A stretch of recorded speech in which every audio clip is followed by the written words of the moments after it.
Okay, so that's why you chose Psalm 91. Yes. That's gorgeous, and so much to say about that. I think that, I kept noticing this in the song and in the passages that inspired the song, this phenomena of what we see, what we don't see, what is hidden, what is revealed, without even knowing it, but having it confirmed in this conversation. What you know about your mother versus what she might have said, what you've pieced together as a child and an adult child, what you got to say, what you didn't get to say, what she got to say, what she didn't get to say. What was that moment about the choosing of life? What was the motivator? What happened on the inside versus what she told you afterwards? What we know about our parents and their inner lives. Our guest today is Abby Fifer-Mandell. This is The Rest is Commentary. As a senior lecturer in entrepreneurship at USC's Marshall School of Business and a visiting scholar at UVA's School of Medicine, Abby has guided hundreds of startup teams to apply user-centered design to challenges faced by individuals and families worldwide. Community foci include older adults, farm workers in California's Central Valley, and adults diagnosed with type 2 diabetes. Abby trains organizations on fundamentals of user-centered design, and in 2018, Abby won the Academy of Management Innovation in Entrepreneurship Pedagogy Award. Prior to USC, Abby lectured at American Jewish University and designed educational facilities with Brailsford and Dunlavey. She is a Wexner Heritage Fellow and serves on the advisory board of the United Parents and Students. She lives in Los Angeles with her family. I met Abby through the Limud movement and began learning from her immediately. Among other things, the way I manage my law firm and work with people is a direct influence of Abby's. Abby is one of those friends who became family. I provided Abby with today's song, which is called Fraction of Grace, and let her know that it was inspired by Psalm 91. I asked her to show up at my studio prepared to chat about whatever she wanted. We're going to talk about loss, family, depression, social networks, and demons. We're going to talk about the contrast between living in the darkness and choosing life when graced with the ability to do so. Let's start off by listening to Fraction of Grace.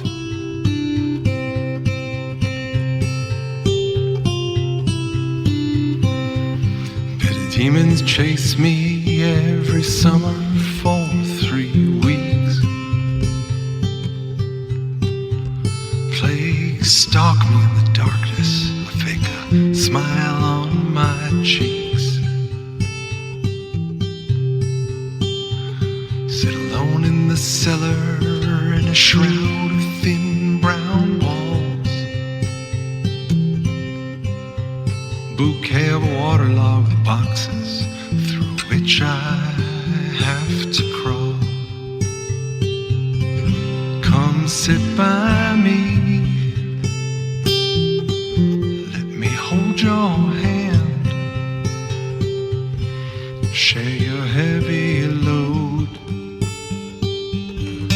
pain I understand. Come sit by me,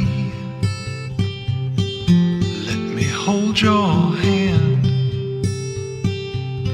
share your heavy load, pain I understand.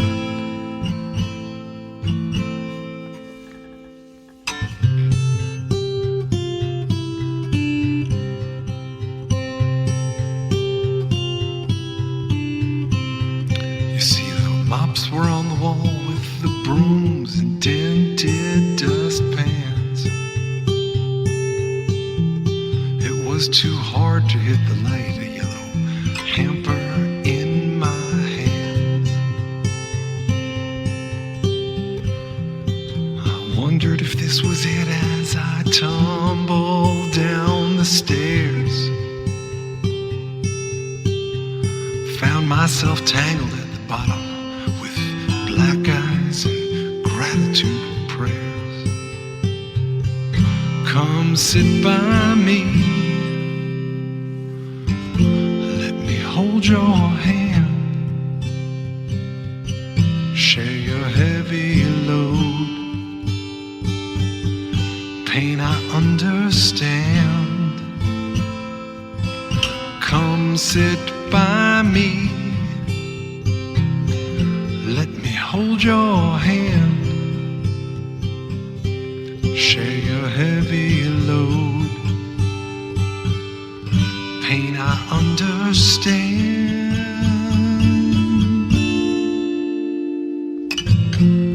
The vaguest of memories, we each have a magical bone, indestructible, so death has no hold.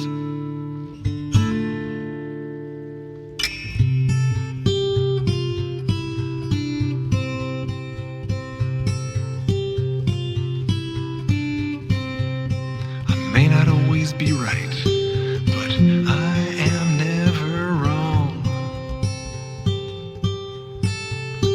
I'm gonna wear that blue dress, cat-eye glasses, and play more mahjong. Leave the laundry on the floor, choose life, strike out of that place. My powdered feet are in slippers and I limp with a fraction of grace. Come sit by me. Let me hold your hand. Share your heavy load. Pain I understand. Come sit by me. Let me hold your hand. Share your heavy load. Pain I understand. Share your heavy load. Pain I understand.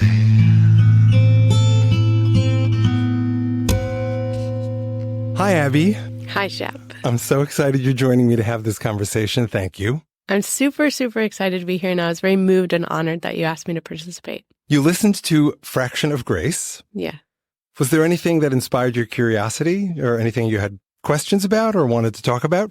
I was really moved by Fraction of Grace, which is so beautiful. It's beautiful all on its own. And even if I didn't know you, I would find it beautiful. But all the more so because it allowed me to have a window into your life in a way that for all the time that we've spent together, we've never had the chance to really, or I've never taken the opportunity or carved out the time to explore a little bit. So I felt really grateful for that. And it is a natural transition to something that I view as a theme, which is about what is seen and what is not seen. I want to hear about that. I just need to say this. When we talked about doing this, I asked you if you wanted choices or you wanted me to pick one for you. And I picked this one, Bidafka, because my mother would have been holding your hand all the time. Oh. She would have loved you so much. A few weeks ago, my childhood best friend's father died. What's his name? Maston Ross McCorkle. Well, may Mac his McCorkle. memory be a blessing. Thank you. Amen, amen. I grew up with this family, and his death opened up just layers and layers of really rich, really beautiful memories that I hadn't had opportunity to think about. But I think about so much of how Avram and I experience holidays and Shabbat with our children on purpose, as moved and inspired and motivated by you and Sherry. There are so many things that I experienced as a child in the McCorkle household that became traditions and elements that I incorporated in the raising of my children. So I was thinking about this phenomena of when I was young, we did blank. And now that's how I raise my children. That is not limited to our families of origin, our families of blood. Right. And I thought about it immediately brought to mind you all. I suspect that the way that I felt at Mac McCorkle's death is not dissimilar from how my children will feel when you and Sherry die. Man, Maybe a long time from now. A very long time from now. But a very strong feeling about these are factors that shaped me. Right. Very specifically, and I could name them. Like I play cards because of this. When my children are having a moment and we light candles at dinner because of this. Journaling because of this. The way that Bo loves adventure activities and I say, sure, let's go on an ATV. I mean, there were no ATVs that my parents shared with me. That's a Mac McCorkle joy in the world. So I thought about all these things that I reference as being part of childhood, in quotes, childhood. But that childhood is defined not just about the home that I grew up in. It is all the things of home. It is all the things of childhood. And it was so beautiful and poignant to me. And so I thought about that with my own children. You know, what are the elements that they'll say great hosting is, that warmth is, that, you know, watching the sunset at the beaches, and how beautiful that is to be able to weave our families together in that way. So it specifically makes you sharing this song with me even more beautiful and poignant. And this phenomena of you knowing that this would be something that I would want to connect to, and you being spot on even for reasons that you didn't necessarily know. My childhood has these stages, but when I think about 792 Caffrey Avenue, I don't think of the stages. I think of this concept of 792 Caffrey Avenue, and there's all sorts of stuff that I do and that the way I am that is still 792 Caffrey Avenue. You know, our mutual friend, Rabbi Kasher, he pointed something out that I'd never thought of. He said, while your approach to ritual may not be the same as other people's, there is always family ritual that is part of your life. Yes. For some people, that may not be a thing. For me, whether what I'm doing was something we did, my father grew up every Shabbos.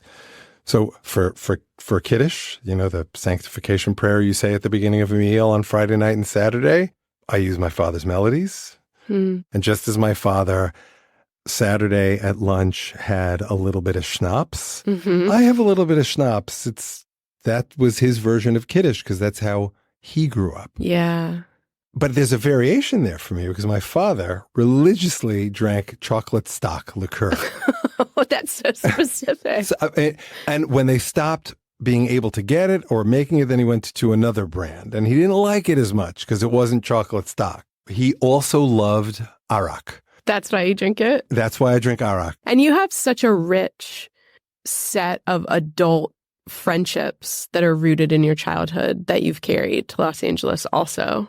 I feel very blessed about that. You know, it's a big deal. It's a really big deal. I spent a lot of time thinking about, probably more than is appropriate, but a lot of time thinking about what do humans do when they don't have social networks, and especially social networks rooted in religious community. There's so many things that you and your friends have experienced together that when people don't have friends to experience those things together with, they end up on the street. I mean, to not have a faith-based community that is supportive of you, that's specific, because a lot of people have faith-based communities that make them feel worse about themselves, right, not better. To not have rituals and traditions, partnership, other couples, people who would step in for you if something happened to you with your kids and vice versa. I mean, these are really incredible parts of society that a lot of people do not have, and they suffer on account of them. Two phrases come to mind from our tradition. Lo tov heyot adam lavado. It's not good for humans, but specifically Adam in the biblical story, to be alone. And that word levado is very important because it comes up again with Yaakov. Vayivater Yaakov levado. When he was running away from Esav, he brought all of his family and he tarried on the other side of the river alone. And Rabbi Karlbach, I know that he's controversial in some circles, but he connects that story to another verse. I think it's from the Midrash, and connects this verse to a verse in Isaiah. V'niskav Hashem levado, and God was waiting alone. Oh, wow. And he connects these two stories. It's not good for anybody to be alone, including God. Right. And much has been written about, man's search for God, God's search for man. Part of that is about recognizing our own individuality, because if all we are is part of a community, then we can't be individuals. Yes. But if all we are is individuals, we can't be part of a community. So it's about finding the balance. I resonate with that very deeply. It's probably something you and I have in common. I still have so many moments where I'm aware, like, my reaction to this is not everyone else's reaction. Your reaction to certain things is not your whole community's reaction. It's true. And probably a lot of people's reactions to a lot of things are not everyone else's reactions, but they don't necessarily say it out loud. They don't identify themselves in that difference. Or they do it over a Shabbos meal and seek, or a drink at a bar and seek to kind of make connections that way. Because I think ultimately that's the point of Al tifrosh min hatzibur. Don't separate yourself from the community.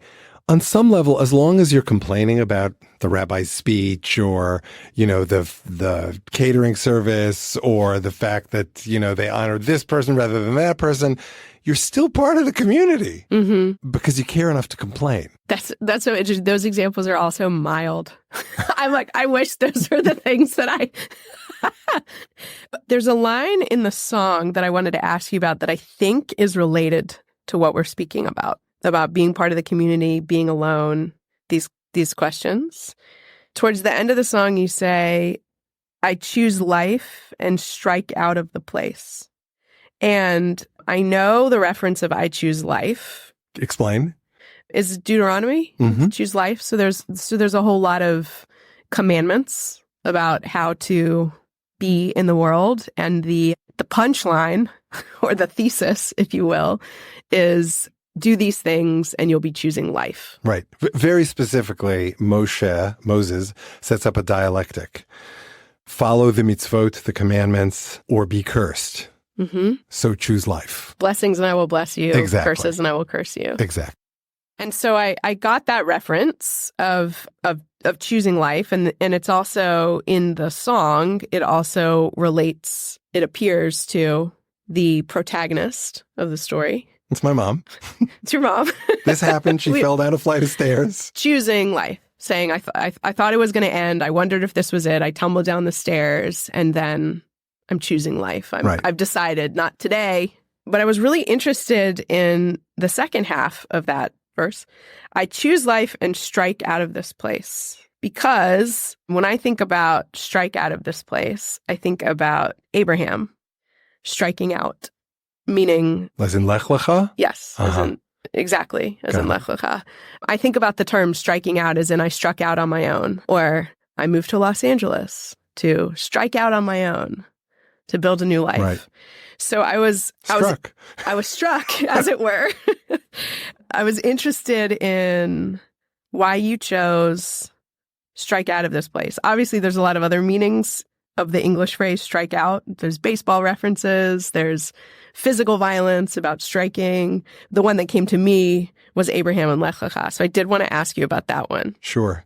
So I'll get to the answer. So the song opens up with, or in the first, I think it's the first line even, bitter demons chase me every summer for 3 weeks. So that's obviously not obviously. That's a reference to the fact that in the Jewish calendar for 3 weeks, we are in mourning. We're depressed. And the rabbis said there are demons attacking us. That's why bad shit happens in those 3 weeks. Like the destruction of the temple. Exactly. My mother was plagued with bitter demons for much of her life. She was very depressed, very anxious. There were periods. She had postpartum depression for each of us. And it was the same pattern with each of us. It was our dad who rocked us and who held us for something like the first year of each of our lives. That sounds like a lot, but it also doesn't strike me as wrong, just based on everything I know about my mom. She would get depressed for long periods of time. And in one of those moments, she fell down the stairs. And while she may not have been in the basement at the moment of this decision, the outcome of falling down the stairs was I need to do better to embrace life. Obviously when you tell a story, you compress details and they're not quite factual, but they're truthful. So I placed that decision in the basement. And in particular, in my reading of the story of the song, there's something about choosing life that connects you to something greater than yourself. It's not just about, I want to live because I want to live. It's I want to live because I want to be part of my family. I want to be part of my community. I want to be part of my family's history as separate thing than my family. And all of those, to me, in my theology, are part of what I call God, that which is greater than ourself. It's the divine. That connected me back to another verse, which is why it's strike out of that place. This is again back to Jacob. Vayivga b'makom. Jacob encounters in a violent way, because pigua is something violent, right? He has this divine encounter. And my mother in this story had just experienced something violent. She fell down the stairs. That resulted in her choosing to strike out of the place. This is so rich and so meaningful. And you're right, I resonate this very deeply. I wrote in my notes as I read this song, lyrics to this song, your mother's name is Sima? Sima is in the cellar in a basement, is seen and yet unseen. The work of a mother is called hidden labor because the work exists to make the house work, but it is unpaid and often unseen. Wow. So you've described Sima as someone that was a storyteller. Storytellers are people who are crafting and recrafting the world around them. They're forever trying to make sense of the world by writing it into a narrative. And you can't make sense of growing a child inside your body and then having it come out on the other side of you. I was struck so much in this song and in the portions of the Tanakh that inspired this song for the seen and the unseen.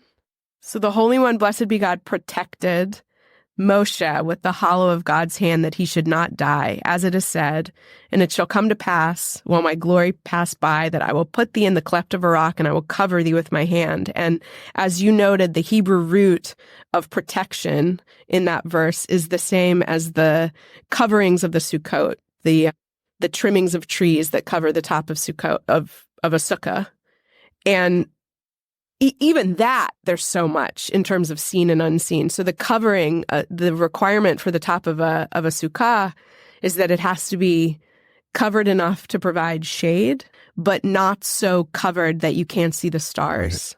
So it's covered, uncovered. It's seen, the ceiling, the stars, the sky are seen, not seen. So the root of the word that is God's protection is protected and unprotected. It's seen and unseen. It's there, but not there. And the Tehillim from which the comment that you're reading about is based, the line is Yoshev b'Seser Elyon, B'Tzel Shaddai Yislonan. One who is sitting in the hidden of God, in the shadow of God will they rest. That's so beautiful. And for what it's worth, the reason I chose that parak, that chapter, to tell this story about my mom is because in her funeral, they had a Yerushalmi funeral, a Jerusalemite funeral. And the tradition for sons is that they were invited to, from the Hespedim, from the Hesped, the eulogies. Yeah. I couldn't get there either. I was like, it's a different language. Like the Greek was escaping me in that moment, or Latin. So after the eulogies, you'd take the body and you go in a van with a minyan, 10 Hasidic men in their bekishes, the long silken cloaks, some of which were black, some of which were gold, and because they were Jerusalemite Hasidim. And for the entire 20 or so minute ride, they recited Psalm 91. Okay, so that's why you chose Psalm 91. Yes. That's gorgeous, and so much to say about that. I think that, I kept noticing this in the song and in the passages that inspired the song, this phenomena of what we see, what we don't see, what is hidden, what is revealed, without even knowing it, but having it confirmed in this conversation, what you know about your mother versus what she might have said, what you've pieced together as a child and an adult child, what you got to say, what you didn't get to say, what she got to say, what she didn't get to say. What was that moment about the choosing of life? What was the motivator? What happened on the inside versus what she told you afterwards? What we know about our parents and their inner lives and what we don't know. Right. And you have another one of the sources in the same passage about God's protection. This is the English translation.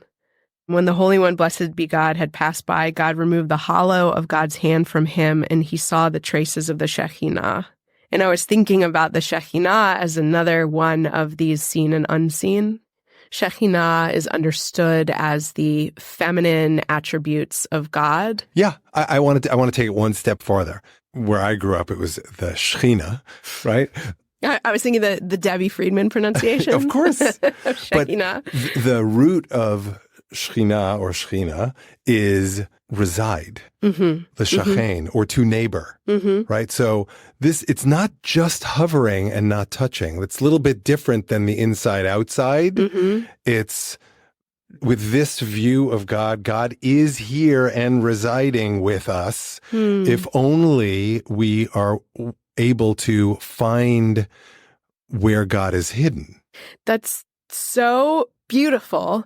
And, these are the moments often, and it often happens when I'm studying with you, where I think there's so much when you live a life and learn a life of text study. It's like the layers and layers, like, did I just learn that from you? Did I already know that? Is that why I wrote that down? Is that why I'm interested in that? I mean, it's incredible. I want to connect the dots here because Do the it. nature of bearing a child, we can see that you're pregnant from the outside. Oh, that's beautiful. But we are not seeing what's going on inside, even with all the new technology where you can kind of look at them with all whatever they are. Hidden and revealed. Exactly.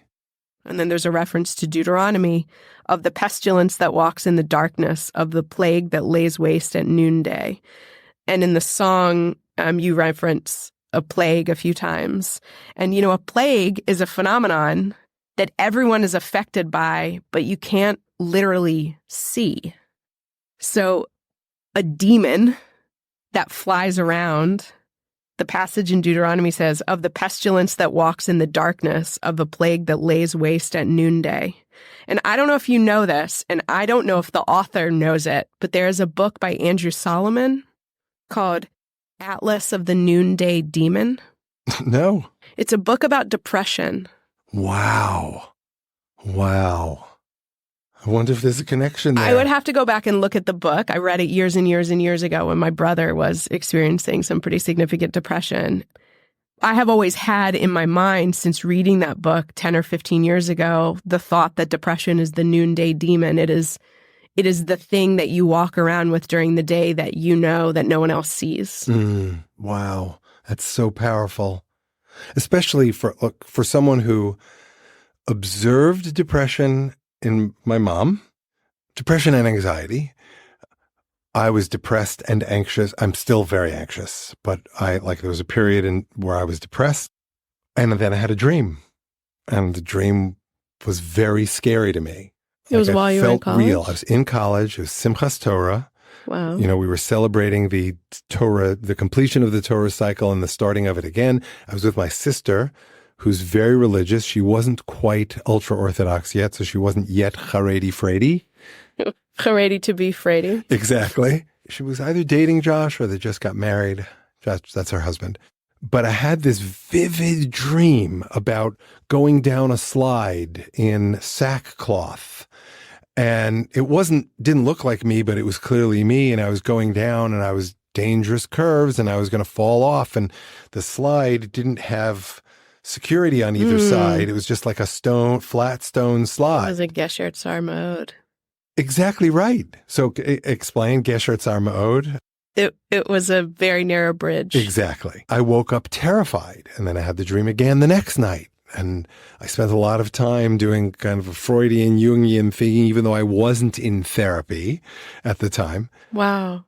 Like, what does it mean? What does it mean? And I came to the conclusion that the further away I got from the top of the mountain, what was given on the mountain, the Torah, yeah, the more at risk I would become. I needed to start learning again. So I signed up for Rabbi Chait's yeshiva in Fall. Wow.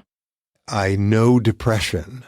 I think that's not my normative constitutional makeup. I have a pretty positive view of the world. I wrestled much more with anger and even more with anxiety. However, and I think this is where we started and what I'm trying to connect it back to.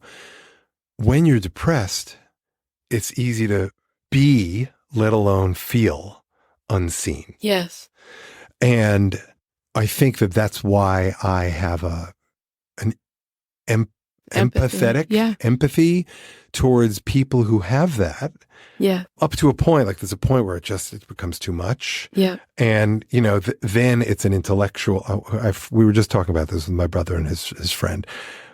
There's heart empathy and there's head empathy. I'm sure that those aren't the technical terms. Oh, that's interesting. But then you have to force yourself into a head empathy. Well, that's what you were writing about your mother. Say more. You're writing about the phenomenon that she chose life as if your awareness of it is that it is a logical choice. And you have retained a very logical mind. Some say depression is a whole lot of sadness and anxiety is a whole lot of fear. Right. And I'm so interested in this origin story that you're sharing of the dream, because the whole world is a very narrow bridge and the important thing is not to be afraid. Yeah. And that set off, it's almost as if you came face to face with fear and decided that you wanted to outrun it. And the fear said, I think I'm going to be here for a while. And you're going to have to learn how to live with me. Right. And that's what you did. And in your own way, that is choosing life. Yeah. And when I think about depression, having befriended depression, having sat quite contentedly with depression for long stretches, this idea of the noonday demon is one of the things that I think about most often, because each time that I emerge from a period of darkness, there's the desire to believe that it's something I did. Because you want to believe that you have tools and skills to control it or to keep it at bay. Otherwise, it's terrifying to imagine that at any given moment, you could just find yourself struck by the worst thing you've ever felt that didn't even necessarily have a cause, like a new baby, which is meant to be a delight. Or the change of seasons, or something that for someone else feels so either banal or they have such a different reaction to. Somebody else could have had a little debate with their school teacher about astrology and been like, okay, weirdo, and gone back out and played basketball. But for you, it catapulted you into tremendous darkness and fear and anxiety, and you described it as a panic attack. I mean, that's the rub of anxiety and depression, is that if it were as easy as just standing up in the basement and walking up the stairs, it wouldn't exist anymore. Right. So that's the illusion of choice, I think. And part of what is so striking, I think, for folks who have experienced depression and anxiety so deeply is that it opens your compassion to everyone else who really, really wishes that they could choose their way out of it. And there are some tactics, right? Like being in nature and talking. Breathing, reminding yourself of your body. And with each phase of my life that I've experienced deep depression, I have more hopefulness when it happens the next time. I can remind myself. I used to write sticky sheets for myself, like Post-it notes of things that are the opposite of depression. And I would leave them in places where I knew I could refine them in the moments of depression, when I almost like breadcrumbs as a way back. Sure. And so you learn, hopefully, eventually hope. And you learn helpful phrases like, that's not mine to carry, or it won't always feel this way. That for me, I would repeat and will repeat like a mantra. It won't always feel this way. It won't always feel this way. And then there's the moment of the biblical reference of the clouds parting and the sun shining, and the moments of awareness and the moments of gratitude and walking back up out of the cellar. And not everyone gets to the other side in that regard, because what depression does is it makes you feel like there isn't another side. Right. That's the demon plague. You're describing a couple different moments for you, for Maya, for your mother, of agency. Yes. Choose life. So you have several passages in the song, and the name of the song of fraction, a fraction of grace. When I saw the word fraction and the imagery of the falling down the stairs, I thought about fracture. Wow. I did not intend that, but that's awesome. So here we are then, because I was very taken. I'm a poet, and I'm very interested in words and word choice. I suspect that is why text study and exegesis appeals to me as strongly as it does.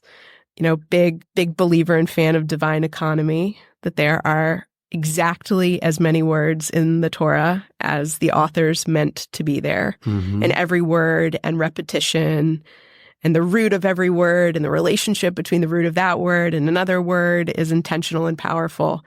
And so to the extent of whether you meant it to be there or didn't mean it to be there, like so many other great texts that we have studied before us, the reader gets to play with intentionality, not intentionality on the part of the authorship, because the reader is viewing the text based on their own experiences, based on what they know that author has written elsewhere. We are, you mentioned Freud and Freudian thought, that this is part of why dream analysis is so interesting, because we are asked to think about intentionality in places where we did not have intentionality. Like what is the subconscious writing for us in these moments? Right. Okay, so fraction, fracture, choosing life, striking, we're tumbling, we're tangled, we're broken. There's a brokenness and a wholeness happening here. And of course, our favorite Leonard Cohen reference, there is a crack in everything. That is how the light gets in. So powerful. The song ends with, I limp with a fraction of grace. And there's so much in that also about limping and being touched by darkness. It's also Yaakov. It's Yaakov after wrestling with the angel. Right. It's the mark of Cain. I mean, there's so much in the limping. It's Esau and the ankle. There's a lot. And when Jacob awakes in the morning, Jacob says, God was in this place and I did not know. And I think about the moments that are dark for us, that fracture us. But they are also moments when sometimes we are touched by an awareness of divinity, like Maya being hit by a car, your mother falling down the stairs, some experiences in my own life, where one cannot help but be aware of the crack in everything that lets the light in. That you appreciate that even in our most darkest moments, the ability to feel very, very deeply is in fact what makes us divine. The awareness of the interconnectedness of humanity is both the most depressing thing in the world and the most beautiful thing in the world. That we are impacted by the angle of the sun at that moment on that day, and someone else's pain and someone else's beauty, and that your mother both gave birth and then experienced tremendous depression and then rose out of that basement to continue mothering. I mean, those are the moments of the greatest divinity, the interplay between the most extreme light and the most extreme darkness. And so many, I don't know if this part is intentional, but so many of the passages that inspired you, several of them are referenced in the Traveler's Prayer. In my little art school siddur that I travel with, the Traveler's Prayer has Jacob went on his way and angels of God encountered him. Jacob said when he saw them, this is a godly place, so he named the place Machanaim. Behold, I send an angel before you to protect you on the way and to bring you to the place that I have prepared. Hashem will give might to his nation. Hashem will bless his nation with peace. You mentioned several of those passages in this text. It was so moving to me to read that because you describe your mother's agency as moving from darkness to light and choosing life. And that is about traveling and, not but, and so much of the graciousness, the song is titled A Fraction of Grace, that I have experienced in my life, particularly in navigating my own depression, can only be described as a gift from the heavens, as a divine intervention. In the moments when I felt this will never end, and I've tried all the things. I've tried the 12-step meetings, and I've tried the therapy, so much therapy. Why so much therapy?